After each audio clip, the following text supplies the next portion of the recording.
I used to think the worst sound in the world was silence, the kind that follows you after a door slams and someone decides you're not worth explaining anything to. Turns out, I was wrong.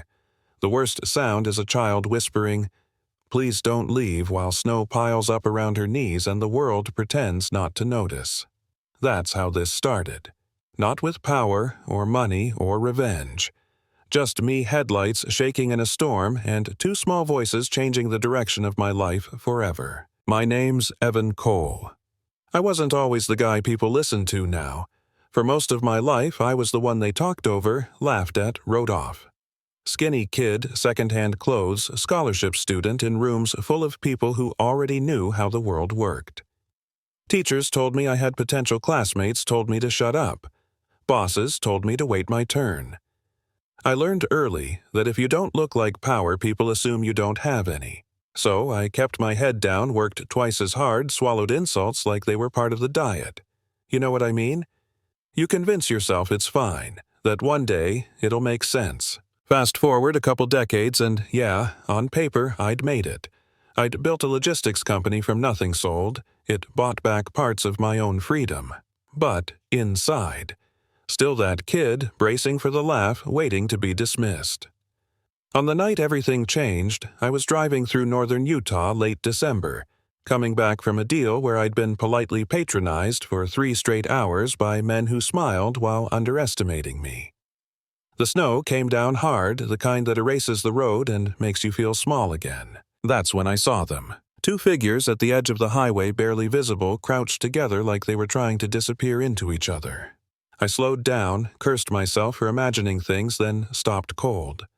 They were children, twins, maybe 6 years old. No coats, one thin blanket. The storm didn't care. It just kept coming. I pulled over without thinking. When I opened the door, the cold punched me in the chest. I ran toward them, boots slipping, heart racing. One of them looked up at me, eyes huge, voice shaking. Our mom went to sleep and didn't wake up. Now it's just us. No tears, just fact. Like she'd already cried everything out. I wrapped them in my jacket, picked them up, felt how light they were, how stiff from the cold. I kept saying, "You're okay. I've got you," even though I had no plan, no clue what came next. In the car with the heater blasting, the quieter one asked, "Are you going to leave too?" That question hit harder than any insult I'd ever swallowed. Their names were Lily and June. Identical. Same dark hair, same watchful eyes. They'd run from a hospital after their mother died, scared of being separated, following signs until the signs ran out. That's how they ended up in the storm. I drove them to my house, a place that had never felt like a home until wet footprints and shivering kids changed the air. My housekeeper cried when she saw them. I didn't. I couldn't yet. That night, after they fell asleep in borrowed clothes, I did what I always did when things felt out of control. I researched, I called favors, and the truth came back fast. Their mother, Ana Reyes, had died 3 days earlier. No relatives listed. No father. Just 2 6-year-old girls who'd slipped through the cracks. Here's the part that still makes my chest tighten. Anna was someone I'd known. Not well, not long. Years ago, back when I was still invisible, she was the one person who treated me like I mattered. She worked nights, studied accounting, laughed at my dumb jokes.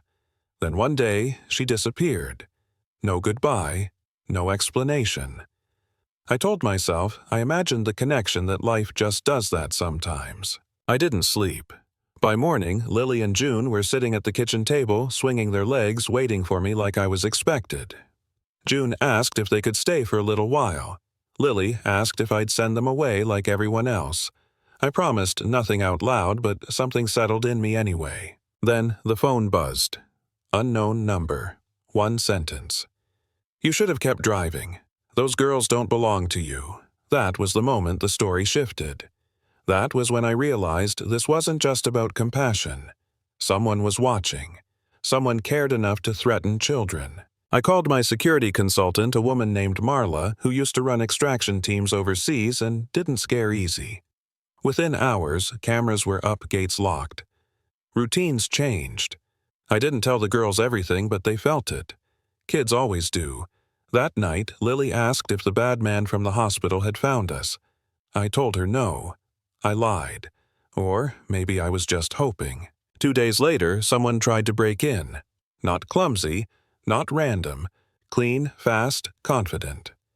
I ushered the girls into a reinforced room and stood in front of the door with nothing but a golf club and the clearest thought I've ever had in my life. You don't get to hurt them. Not after everything. The intruders fled when alarms triggered, but the message was clear. This was escalating. Marla dug deeper. Anna hadn't just been an accountant. She'd been tracking money, dirty money tied to a private equity firm run by a man named Roland Pike. Publicly respected, privately untouchable. Until Anna touched him.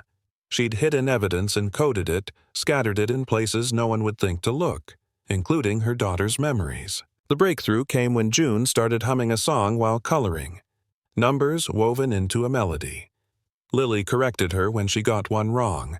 Coordinates, account numbers, dates, proof.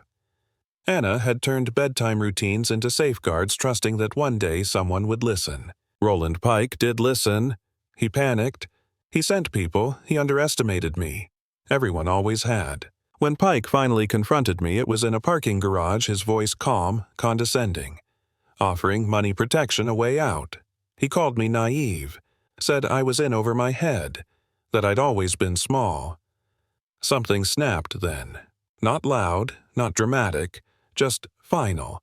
I told him he'd spent his life confusing fear with power and that the quiet ones remember everything.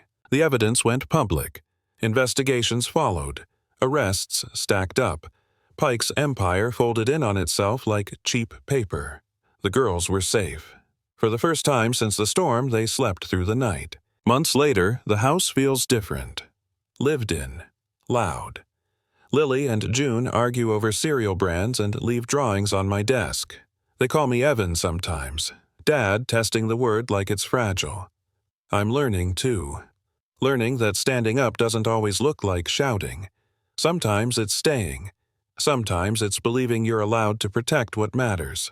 I was underestimated my whole life. Ignored, mocked, overlooked. But that night on the highway, none of that mattered. What mattered was showing up when no one else did. So, here's my question to you. Do you think doing the right thing justifies breaking rules? Was Anna right to hide the truth the way she did? And how many people have you seen written off underestimated until the moment they changed everything? Tell me what you think. Argue with me if you want. Share your story. Because justice doesn't always look the way we expect, and sometimes the quiet ones end up making the most noise.